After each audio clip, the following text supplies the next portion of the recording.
de Jesus em Jerusalém. E nós estaremos vendo aqui, esta passagem do versículo de 1 a 11, a entrada triunfal de Jesus em Jerusalém.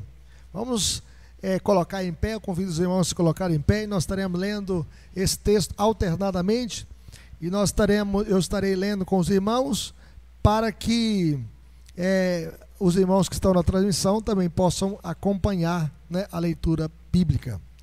Vamos ler então esta passagem alternadamente. A entrada triunfal de Jesus em Jerusalém. Quando se aproximaram de Jerusalém e chegaram a Betfagé, ao Monte das Oliveiras, enviou Jesus 2 discípulos, dizendo-lhes: Ide à aldeia que aí está diante de vós, e logo achareis presa uma jumenta, e com ela um jumentinho. Desprendei-a e trazei-mos. E se alguém vos disser alguma coisa, respondei-lhe que o Senhor precisa deles, e logo os enviará. Ora, isto aconteceu para se cumprir o que foi dito por intermédio do profeta. Dizei à filha de Sião: eis aí te vem o teu rei, humilde, montado em jumento, no jumentinho, cria de animal de carga.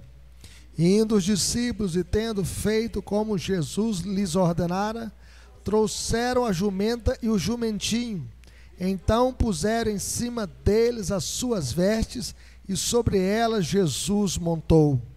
E a maior parte da multidão estendeu as suas vestes pelo caminho, e outros cortavam ramos de árvores, espalhando-os pela estrada. E as multidões, tanto as que o precediam como as que o seguiam, clamavam: Hosana ao filho de Davi, bendito que vem em nome do Senhor, Hosana nas maiores alturas. E entrando ele em Jerusalém, toda a cidade se alvoroçou e perguntavam: quem é este? E as multidões clamavam: este é o profeta Jesus de Nazaré da Galileia. Quem é este? Este é o profeta Jesus de Nazaré da Galileia. Vamos orar. Pai bendito, fale conosco por meio da tua palavra, Deus, que a tua palavra possa encontrar guarida em nossos corações, que possamos, ó Deus, guardar na nossa mente, nosso coração, as verdades desse texto para nossa edificação. Fale conosco, ó Deus, que o Espírito Santo que inspirou esse texto possa iluminar as nossas mentes, para que possamos entendê-lo e aplicá-lo na nossa vida, Senhor. Que o Senhor esteja nos edificando, despertando as nossas vidas para servir o Rei Jesus, o Rei dos reis e Senhor dos senhores, o profeta dos profetas, o Jesus de Nazaré. Essa é a nossa oração, em nome de Jesus. Amém. Podem sentar, meus irmãos.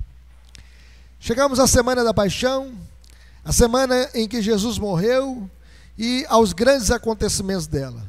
Nós podemos ver um grande resumo da semana da paixão.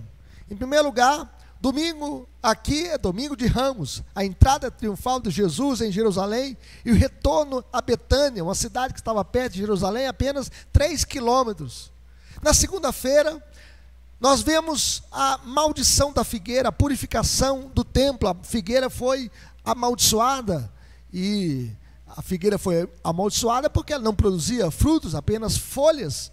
E Jesus está dizendo para Israel: eu não quero apenas folhas, eu quero frutos, Deus exige frutos do seu povo. E também a purificação do templo. O templo estava se transformando num lugar de comércio. Jesus então expulsou os cambistas e disse: a minha casa será chamada casa de oração para todos os povos da terra. E terça, perguntas a respeito da figueira, discussões com os líderes do templo, parábolas, advertência acerca dos escribas e o discurso no Monte das Oliveiras. Em Mateus nós temos esse registro, Mateus 24, sobre esse discurso que Jesus faz no Monte das Oliveiras, sobre a destruição do templo, sobre os sinais da volta do Filho, sobre a necessidade de vigilância e sobre o juízo final, que naquele dia o Senhor vai separar as ovelhas dos cabritos, vai dizer para as ovelhas: vinde benditos do meu Pai, para a posse do reino que vos está preparado desde a fundação do mundo, e vai dizer para os cabritos, para os bodes: apartai-vos de mim, malditos, para o fogo eterno preparado para o diabo e os seus anjos. Na quarta-feira nós podemos ver a unção em Betânia e a traição de Judas. Judas traz Jesus com um beijo, e ele faz um acordo de trair Jesus por 30 moedas de prata. Era um preço de um escravo, nem se fosse 30 bilhões de dólares.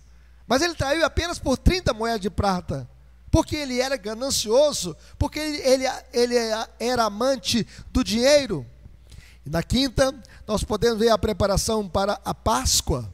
E eles então preparam a Páscoa, e Jesus então celebra a última ceia com os discípulos. Jesus pega o pão e fala: isto é meu corpo, que é dado por vós. Pega o cálice e diz: isto é o meu sangue, o sangue da nova aliança, derramado em favor de muitos. E nós, na quinta-feira, nós contemplamos a prisão de Jesus, o julgamento perante o Sinédrio. E na sexta-feira, o julgamento perante Pilatos, a condenação, a crucificação, o sepultamento. E o sábado é chamado sábado da aleluia. Algumas pessoas seguem a tradição de pegar Judas e chutar o Judas, né? Queimar o Judas, né? Lá no Ceará tem mais do que aqui, né? Eles fazem muito questão da tradição dos...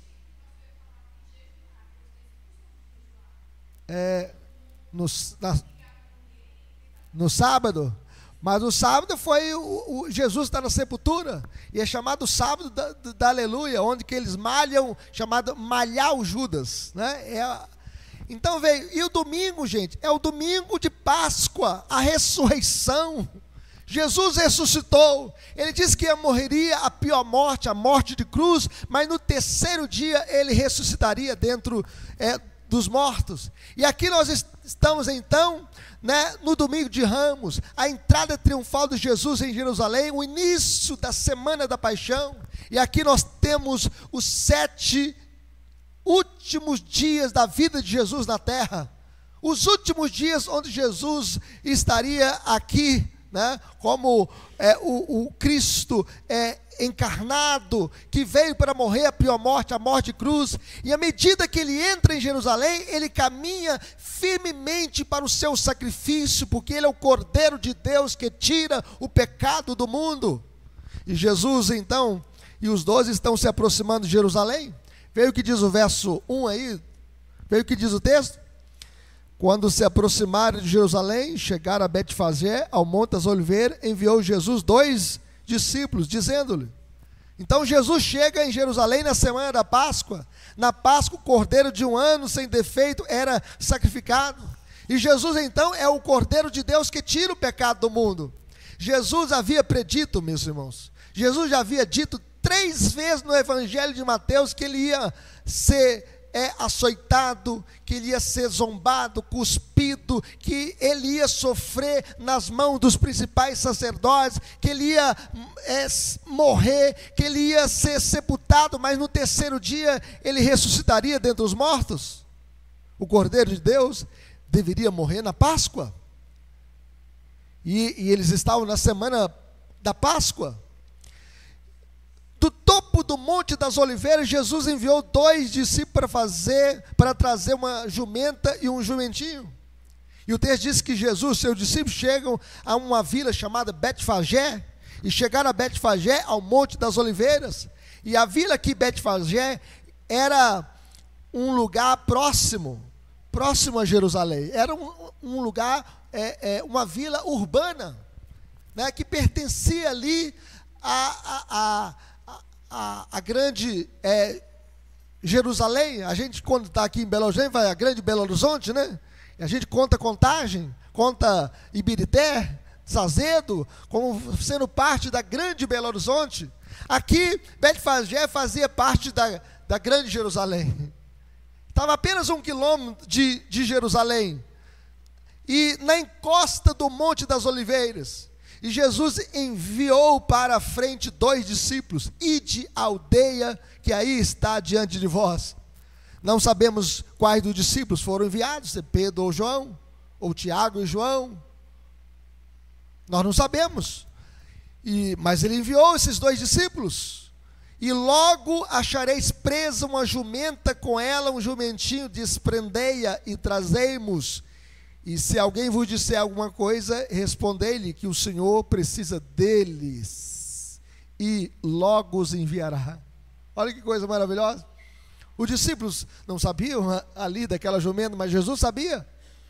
Mateus é o único evangelista que menciona a mãe do jumentinho. É o único. Fala só, tem uma jumenta presa e com ela o seu jumentinho. Então veja, meus irmãos, o conhecimento sobrenatural de Cristo: e logo achareis presa uma jumenta e com ela um jumentinho. Aqui nós temos então o vislumbre da onisciência de Jesus. Isso mostra que Jesus é divino, porque só Deus é onisciente, por meio da qual ele sabia onde os animais poderiam ser encontrados. Coisa alguma, meus irmãos, está escondida aos olhos de nosso Senhor. Em Apocalipse diz que ele tem olhos como chamas de fogo. Isso mostra a onisciência de Jesus, que ninguém esconde nada de Cristo. Salmo 119 diz assim: Senhor, tu me sondas e me conheces, sabes quando me assento e quando me levanto, de longe penetras os meus pensamentos, esquadrinhas o meu andar e o meu deitar, e conhece todos os meus caminhos. Ainda a palavra não me chegou à língua, e tu, Senhor, já a conheces toda. Tu me cercas por trás e por diante, e sobre mim pões a mão. Tal conhecimento é maravilhoso demais para mim, é sobremodo elevado, não posso atingir. Então o Senhor nos conhece, Ele é onisciente. E veja o domínio de Jesus sobre o reino animal. Segundo o evangelista Marcos, ele montou um jumentinho que ainda não havia sido amansado. Eu não sei se vocês já tentaram montar num jumentinho. Ele pula, né? Ele dá coice. E aqui Jesus monta nesse animal que não tinha sido amansado, porque ele tem domínio sobre o reino animal. Um animal reservado por Deus para o uso sagrado. Além do mais, meus irmãos, um cumprimento literal da profecia de Zacarias 9:9. Zacarias profetizou isso há muitos anos atrás, 600 anos antes da vinda de Cristo a este mundo. E ele chega a dizer: ora, isso aconteceu para se cumprir o que fora dito por intermédio do profeta: dizei à filha de Sião, eis aí vem o teu rei, humilde, montado em jumento, num jumentinho, cria de animal de carga. Então nós podemos ver o cumprimento da profecia. A profecia se cumpriu literalmente, porque aquilo que Deus fala, cumpre, meus irmãos. O que Deus fala, cumpre. Jesus não entra em Jerusalém montado num cavalo branco. Ele entra em Jerusalém montado num jumentinho, cria de animal de carga. Jesus era um rei humilde, que vive de maneira humilde e vai morrer de maneira humilde. No entanto, antes de morrer, ele vai entrar em Jerusalém de forma humilde. Deus envia um rei humilde, servo, sofredor de Isaías 53. Jesus, esse servo sofredor de Isaías 53, quem creu em nossa pregação e a quem foi revelado o braço do Senhor, porque foi subindo como um renovo perante ele, como raiz de uma terra seca, não tinha aparência e nem formosura, olhámo-lo, mas nenhuma beleza havia que nos agradasse, era desprezado e o mais rejeitado entre os homens, homem de dores e que sabe o que é padecer, e como de quem os homens escondem o rosto, era desprezado e dele não fizemos caso. Ninguém foi rejeitado como Jesus. Às vezes a gente fica chateado quando alguém nos despreza, né? Olha a gente assim debaixo de cima com desprezo. Já aconteceu isso com você? Jesus veio para o que era seu e os seus não receberam. Jesus estava no seu estado de humilhação. Por isso Paulo chega a dizer o seguinte: pois ele, subsistindo em forma de Deus, não o julgou como usurpação o ser igual a Deus. Por que Jesus não julgou como usurpação ser igual a Deus? Porque Jesus não precisava usurpar o lugar de Deus, porque Jesus é Deus. Usurpador é o diabo que quer ser o que ele não é. Mas Jesus não precisa usurpar o lugar de Deus, porque ele é Deus. E a Bíblia diz que a si mesmo se esvaziou, é chamado kenosis de Deus, ele se esvaziou. É aquele que era Senhor que se fez servo, rico que se fez pobre. Deus que se encarnou, se tornou gente, habitou entre nós, cheio de graça e verdade, e vimos a sua glória, glória como do unigênito do Pai. E o texto diz que, assumindo a forma de servo, tornando-se em semelhança de homens e reconhecido em figura humana, a si mesmo se humilhou, tornando-se obediente até a morte e morte de cruz. E a morte de cruz era a morte de um malfeitor. Nenhum cidadão romano poderia morrer a morte de cruz, mas Jesus morreu como um malfeitor, porque ele morreu em nosso lugar. Aquele que não tinha pecado, ele o fez pecado por nós, para que fôssemos feitos justiça de Deus. A Bíblia diz, meus irmãos, que Jesus, sendo rico, se fez pobre por amor de vós, para que pela sua pobreza vós os tornasseis ricos. Nós somos ricos da graça de Deus por causa de Jesus. E vejam bem, onde Jesus nasceu? Nasceu numa manjedoura. Você nasceu no hospital, né? Jesus nasceu numa manjedoura, porque não tinha lugar para ele numa hospedaria. Não tinha um hotel 5 estrelas para ele nascer. Não tinha um palácio separado para ele nascer. O Rei dos Reis nasceu numa estrebaria. Onde ele morou? Ele morou boa parte da sua vida numa casa alugada em Cafarnaum. O barco onde pregava era emprestado. O animal que entrou em Jerusalém era emprestado. Animal de carga. E o túmulo onde Jesus foi sepultado também era emprestado.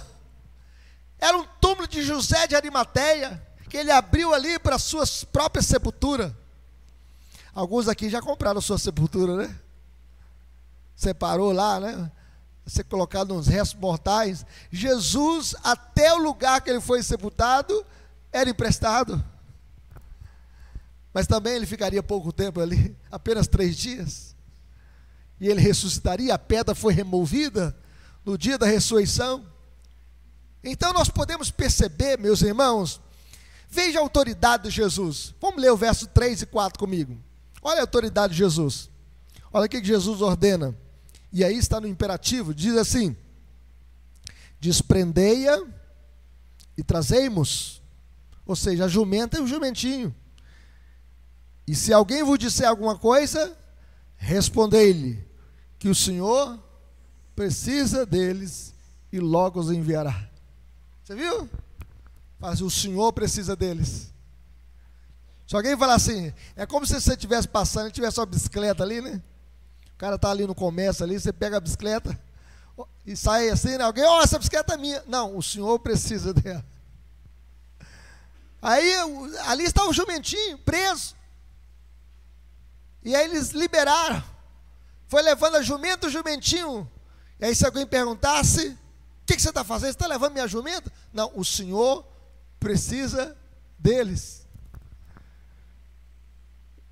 E aqui nós podemos ver, meus irmãos, que os discípulos não fizeram qualquer questionamento ou objeção.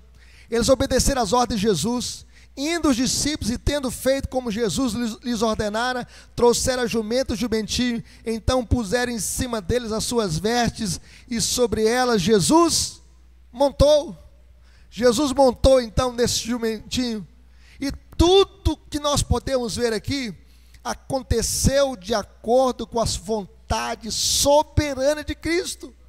Nada saiu da sua agenda. A agenda de Deus estava sendo cumprida, porque Ele é soberano para cumprir a sua vontade. A vontade de Deus é soberana. Ninguém pode, meus irmãos, resistir à vontade de Deus. Ninguém pode obstar o plano de Deus. Ninguém. Mas vejam bem, a popularidade de Jesus no meio do povo continua. Veja o que diz o verso 8 do capítulo 21. Vamos ler comigo?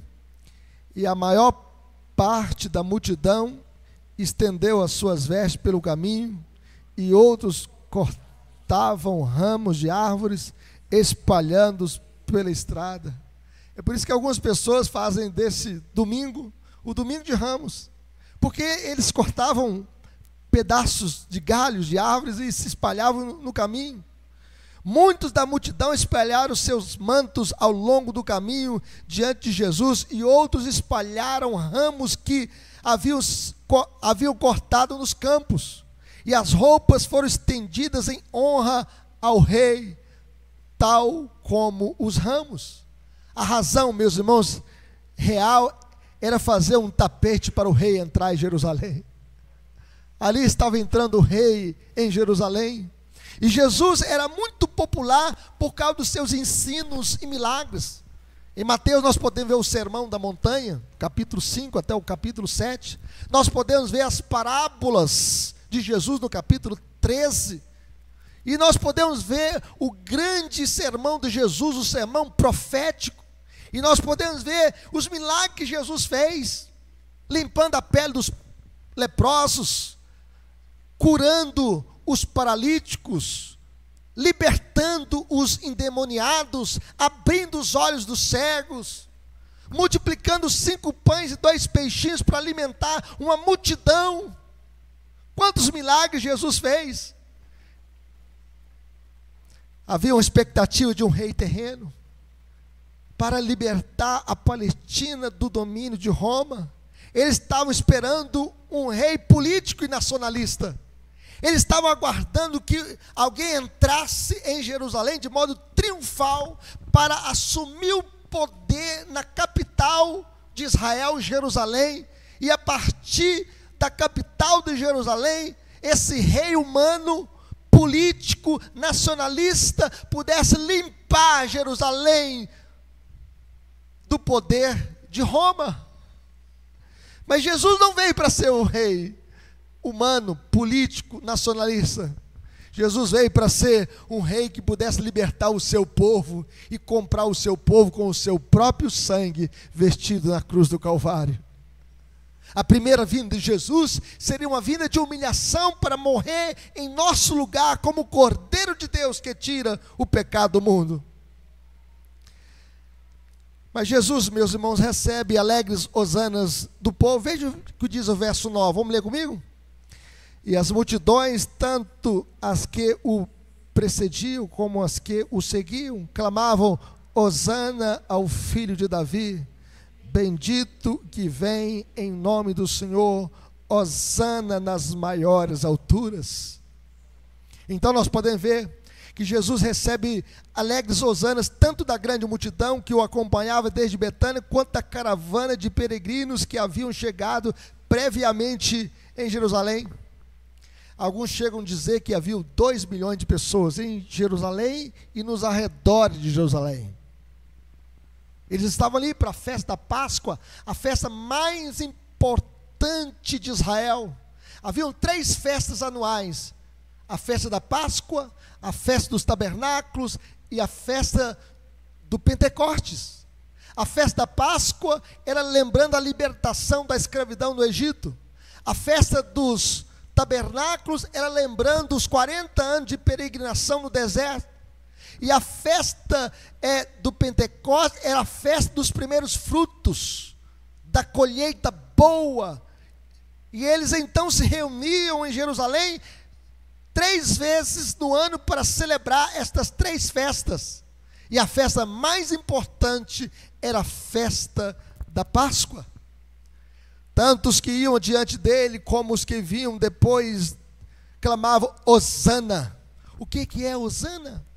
A palavra Hosana quer dizer: ó Senhor, salva-nos. Ó Senhor, liberta-nos.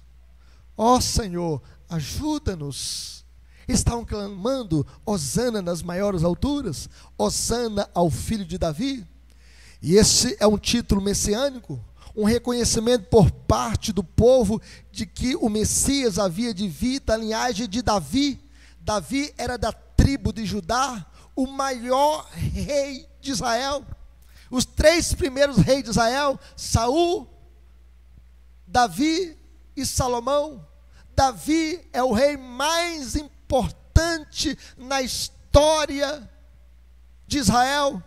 E eles estavam agora clamando, filho de Davi, porque o Messias viria da linhagem de Davi, da tribo de Judá. Bendito que vem o nome do Senhor, hosana nas maiores alturas. E a palavra hosana, este clamor, clamor pelo Salvador, clamor para que o Senhor salva-nos agora. Bendito que vem o nome do Senhor. É uma citação, meus irmãos, de uma parte do Salmo 118. É por isso que nós lemos o Salmo 118 na liturgia. Por quê? Porque é o Salmo dos peregrinos. E nós somos peregrinos neste mundo. Nós estamos aqui numa peregrinação. Nós vivemos aqui muito pouco. Alguns vivem 70, 80. Quem tem 80 anos aqui? Nenhum de nós. 90, 100. Mas 100 é o privilégio de poucos. Quem conhece alguém aqui com 100 anos atualmente? Você conhece um parente seu? Está com 100 anos? 103 anos. Privilégio. Mas você conhece uma pessoa, né? Quem conhece aqui 2 pessoas que têm 100 anos? Você viu que é poucas pessoas? São poucas pessoas. A nossa vida aqui é uma peregrinação.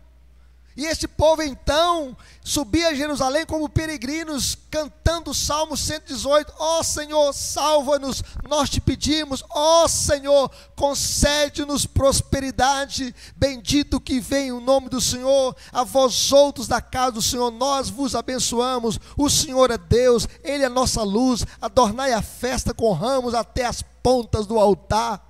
É por isso que eles cortavam os ramos.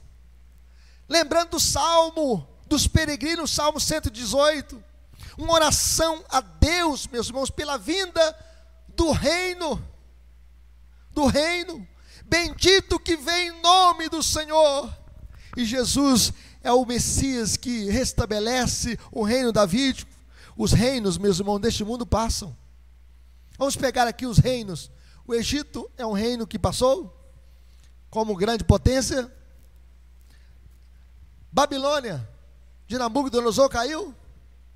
O Império Medo-Persa, o Império da Grécia caiu. O Império Romano caiu quando? Caiu em 476 da nossa era.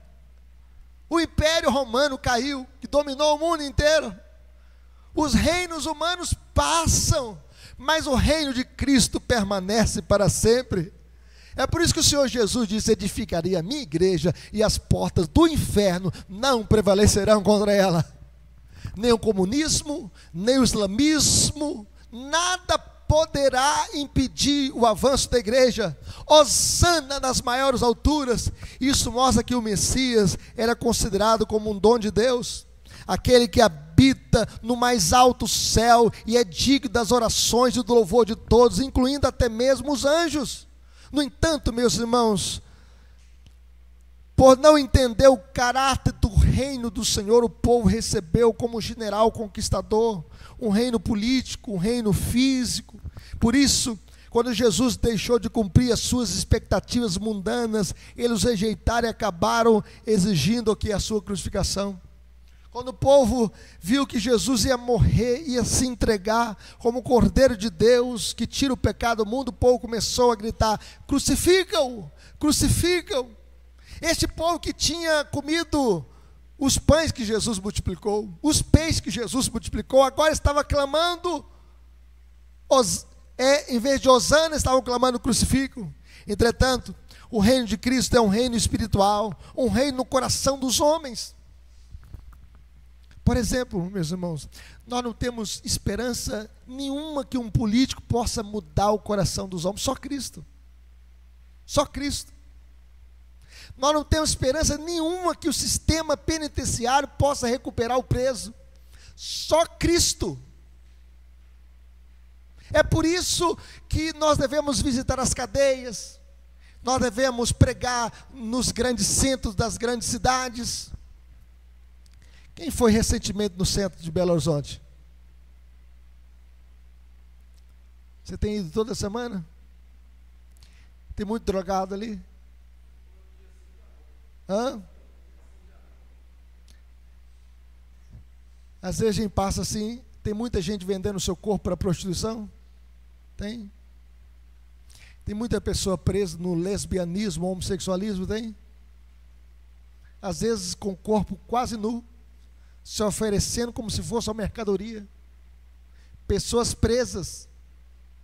Só quem pode tirar essas pessoas dessa situação de rua, dessa situação de mendicância, dessa situação de opressão? Cristo.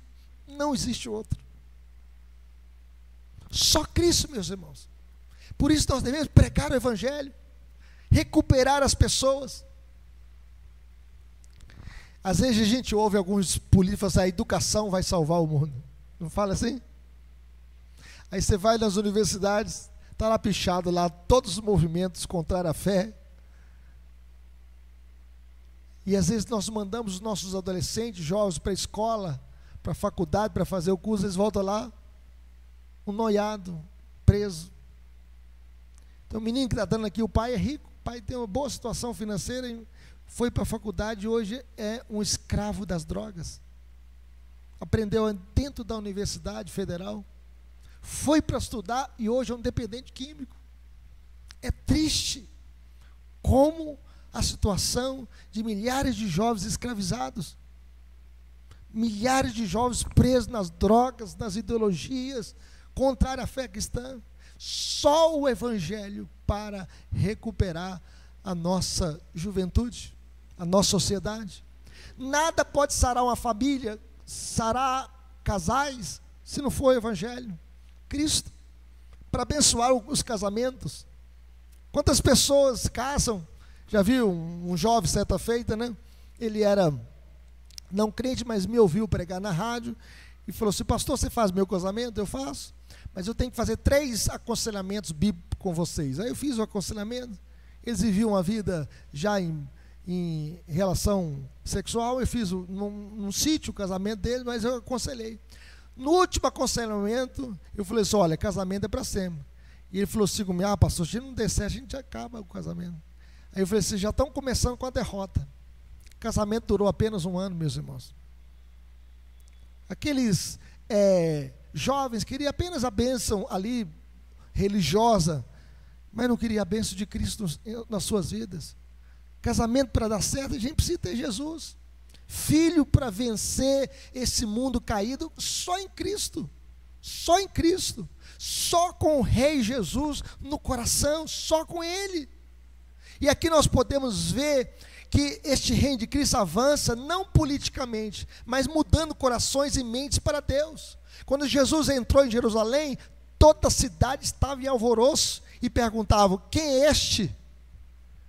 E a resposta da multidão: é Jesus, o profeta de Nazaré da Galileia. Amém, meus irmãos? O profeta, o Nazaré da Galileia. Qual é a grande ideia dessa passagem para a nossa vida? Em primeiro lugar, nós podemos ver que a grande ideia é que o rei humilde veio se entregar em Jerusalém como grande sacrifício na festa da Páscoa para salvar o seu povo. E o que podemos aprender com esta entrada triunfal de Jesus em Jerusalém, montado no jumentinho, é que Jesus é o rei da paz. Ele não entrou em Jerusalém como um conquistador romano, celebrando as suas vitórias pela força das armas e aclamado pelo povo por suas conquistas terrenas.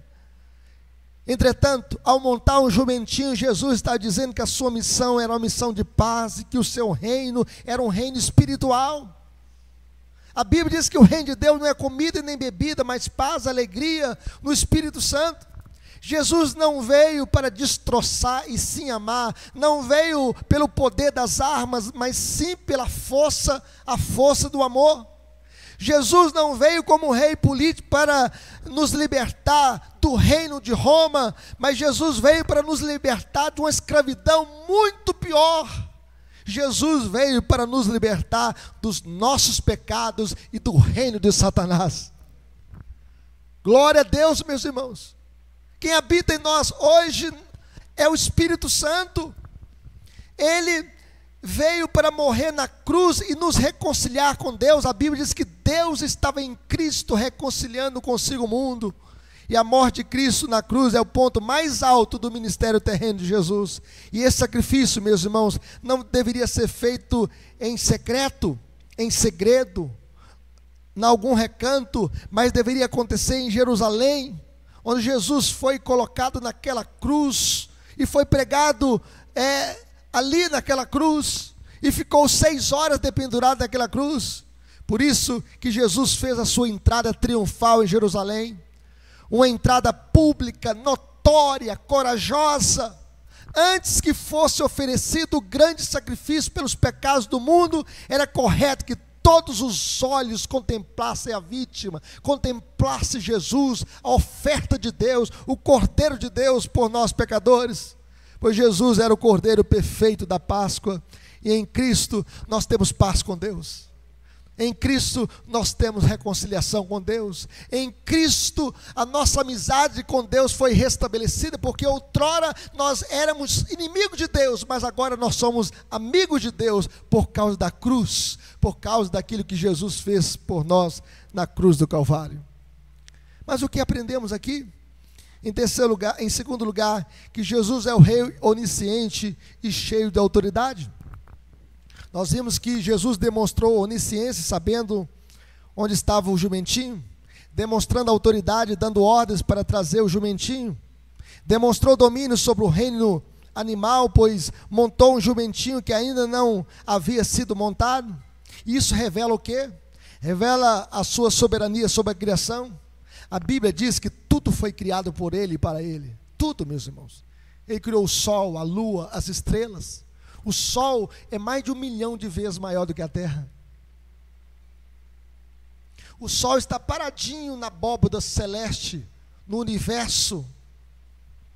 E eu fico perguntando, quem é que coloca combustível naquele sol para ficar aceso? A terra está girando em torno de si mesma, a rotação. E está girando em torno do sol ao mesmo tempo. E você não está sentindo tontura? A terra tem 3/4 de água e 1/4 de terra. E está se movimentando no ar. E por que essa água não vaza no universo? Porque Ele está sustentando todas as coisas pela palavra do seu poder. Glória a Deus. Além disso, meus irmãos, entrando em Jerusalém, montado nesse jumentinho, se cumpriu a profecia do profeta Zacarias, demonstrando que a palavra de Deus se cumpre cabalmente e infalivelmente. Jesus veio a este mundo para cumprir a lei e os profetas. Jesus é o coração da Bíblia. Toda a Bíblia aponta para Cristo. Todas as Escrituras apontam para Cristo, e por isso Jesus diz: examinai as Escrituras, porque julgais ter nelas a vida eterna, são as mesmas que testificam de mim. E a Bíblia que Jesus lia, meus irmãos, não era o Novo Testamento. A Bíblia que Jesus lia era o Antigo Testamento, de Gênesis a Malaquias. O Novo Testamento foi escrito pelos discípulos de Jesus que andaram com ele 3 anos e meio. Mateus, Marcos, Lucas e João, os 4 evangelhos que falam sobre a vida e obra de Jesus. Atos dos Apóstolos, que fala sobre a história da igreja. Quer conhecer um pouco da história da igreja? Leia Atos dos Apóstolos. As epístolas de Paulo, que fala sobre a doutrina da fé cristã, os fundamentos da fé cristã, fala sobre a morte, fala sobre o sepultamento e a ressurreição de Jesus, sobre a teologia cristã. As cartas gerais, começando ali de Hebreus até Judas, e Apocalipse, que fala sobre a revelação das últimas coisas, a escatologia, o estudo das últimas coisas, a volta de Cristo. Toda a Bíblia aponta para Cristo. Cristo é o coração da Bíblia. Aqui aprendemos, meus irmãos, em terceiro lugar, que Jesus é o Rei digno de toda adoração, o único que pode ser adorado, ninguém mais. Jesus foi honrado pela multidão que estendeu as suas vestes pelo caminho, bem como ramos de árvores foram cortados e espalhados pela estrada por onde Jesus passava. E recebendo como Rei dos reis e Senhor dos senhores, recebeu orações, louvores. Jesus recebeu adoração, Hosana ao filho de Davi. Para as testemunhas de Jeová, Jesus é apenas homem. Então Jesus não pode ser adorado só porque se ele fosse apenas homem, mas Jesus é Deus homem. Ele é o Deus encarnado, por isso ele pode ser adorado. Por isso nós podemos clamar dizendo: Hosana nas maiores alturas, ó Senhor, salva-nos. Ó Senhor, liberta-nos. Eu fico pensando, meus irmãos, se você tem um filho ainda fora da igreja, ore dentro da sua casa: ó Senhor, salva o meu filho. Se você tem um marido não crente, ó Senhor, salva o meu marido. Se você tem um parente, um pai não crente, você pode dizer: ó Senhor, salva o meu pai e minha mãe. Clame ao Senhor, dizendo: Hosana nas maiores alturas. O rei havia chegado e as multidões se puseram a adorar. A Bíblia diz, meus irmãos, Apocalipse capítulo 5, verso 12. Abra sua Bíblia, Apocalipse 5, 12. Veja o que diz esse texto para a nossa vida. Apocalipse 5, 12. Vamos ler juntos? Proclamando em grande voz. Todos juntos? Digno é o Cordeiro que foi morto de receber o poder e riqueza e sabedoria e força e honra e glória e louvor. Olha bem que Jesus é digno de toda adoração, é digno de receber o poder, a riqueza, a sabedoria, a força, a honra, a glória e o louvor. Só Ele é digno de toda adoração. Adore o Rei Jesus dentro da sua casa. Outra coisa, meus irmãos, vamos tirar do nosso celular aquelas músicas nojentas do funk, aquelas músicas nojentas dos cantores sertanejos, né? Sertanejo universitário. Tire isso do seu celular, cante louvores. Baixe ali um aplicativo Spotify e cante louvores a Deus, exalte a Deus. Às vezes a nossa juventude está com aquele fonezinho enfiado aqui no nariz, só escutando, no nariz, no ouvido. Desculpa, falei no nariz? Aqui, no ouvido, Ó, conserta aí na live aí. É no ouvido, enfiado aqui no ouvido, E aqui nós podemos perceber, meus irmãos, que nós devemos ouvir os louvores do Senhor, cantarmos louvores ao nosso Deus. Quem sabe se fiasse no nariz seria melhor, Então, meus irmãos, que a gente possa ouvir os louvores do Senhor. Cante louvores na sua casa, cante, exalte a Deus. A Bíblia diz que Deus habita no meio dos louvores. Aplicações para a nossa vida, meus irmãos: como viveremos? Servindo o Rei Jesus, sirva a Cristo. Vale a pena servir a Cristo. Não apenas na excitação do momento, dizendo Hosana ao filho de Davi, bendito que vem em nome do Senhor, Hosana no mais alto dos céus. Mas depois, na hora da provação, abandonando a Cristo, dizendo: crucificam. A fé autêntica, meus irmãos, não é revelada nos gritos das hosanas, mas é revelada no serviço humilde e constante ao Senhor.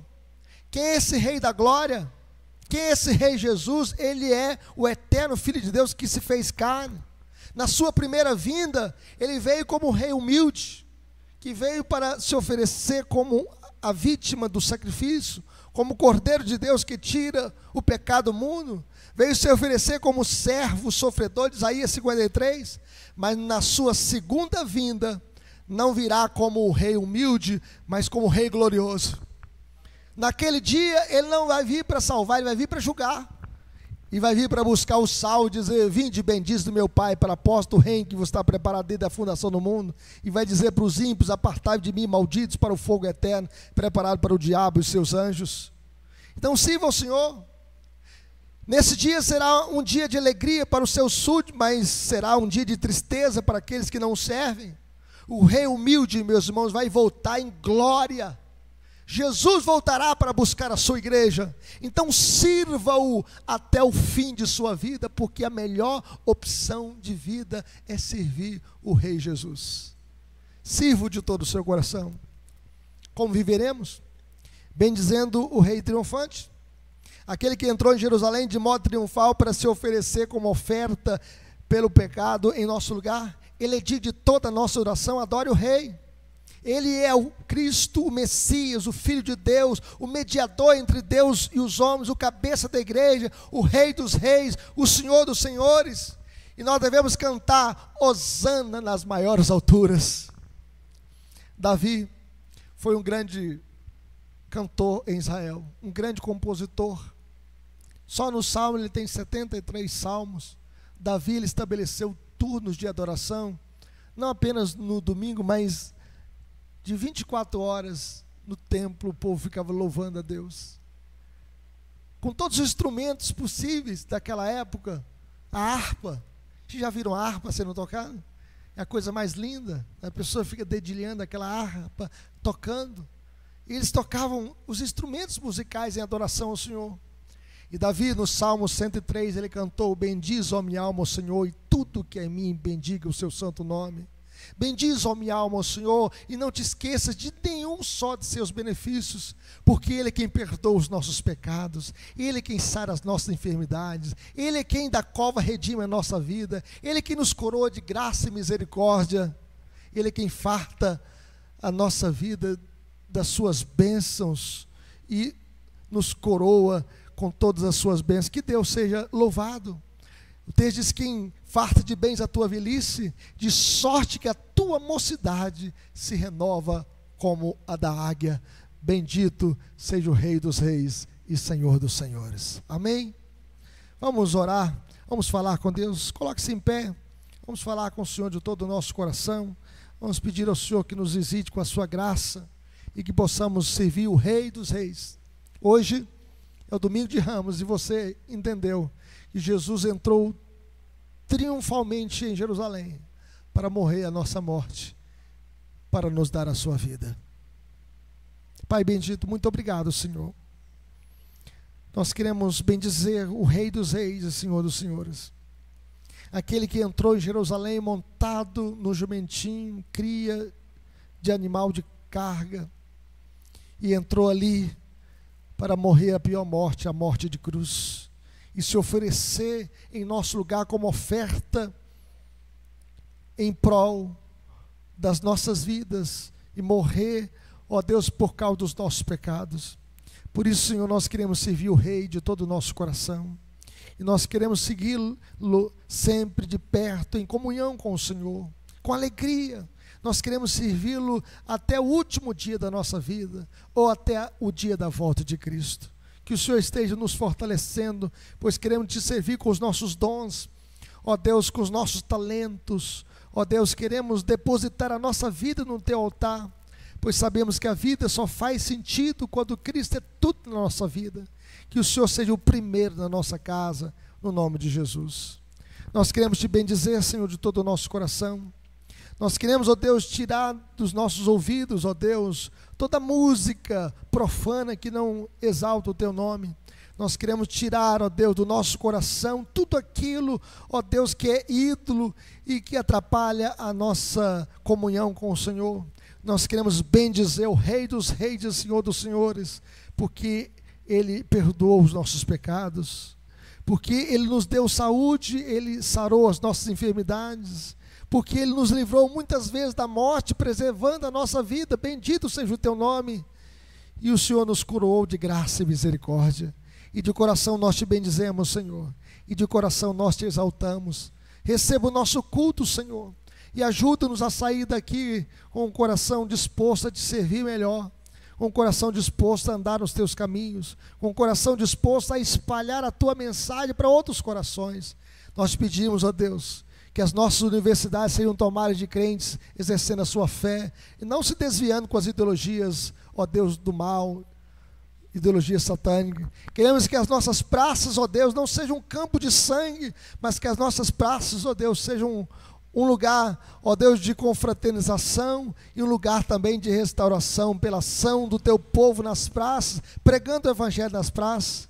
Nós queremos que os nossos lares, ó Deus, não sejam lares destruídos, mas lares edificados por Cristo, e que Ele seja a pessoa mais importante no seio da nossa família. É o que nós te pedimos, ó Pai, no nome de Jesus, para a glória de Jesus. E fortaleça a tua igreja, Senhor, para que ela possa fazer missões aqui no Brasil, aqui no Cascata, aqui no bairro Petrolina, Blindéia, Bela Vista, ó Deus, aqui em Belo Horizonte, aqui em Birité e em todo lugar. Nós queremos, ó Deus, cumprir a nossa vocação, o nosso chamado. E abençoa aqueles missionários, ó Deus, que enviamos para fora do país. E estamos orando por eles e contribuindo, que o Senhor esteja abençoando as suas vidas, para que eles sejam instrumento da tua graça, para anunciar a mensagem do Rei dos Reis e Senhor dos Senhores. É o que nós te pedimos de todo o nosso coração, no nome de Jesus. Amém. Querido povo de Deus, povo mais feliz da terra, povo que tem um nome escrito no livro da vida, receber a bênção do Senhor. Que o Senhor esteja diante de vós para vos ensinar o caminho certo. Que o Senhor esteja acima de vós para vos iluminar. Que o Senhor esteja atrás de vós para vos livrar dos homens maus e da cilada de Satanás. Que o Senhor esteja dentro de vós para vos consolar nos momentos difíceis da vida. Que o Senhor vos abençoe na vossa jornada e na vossa peregrinação neste mundo. E que a graça de nosso Senhor e Salvador Jesus Cristo, o amor de Deus o Pai e as ternas consolações do Espírito Santo sejam com todos vós e sobre todo o povo de Deus, espalhado sobre a face da terra, desde agora e para sempre. Amém. Deus abençoe os irmãos, uma boa semana. Estarei à porta comentando os irmãos. Que Deus abençoe vocês, no nome de Jesus.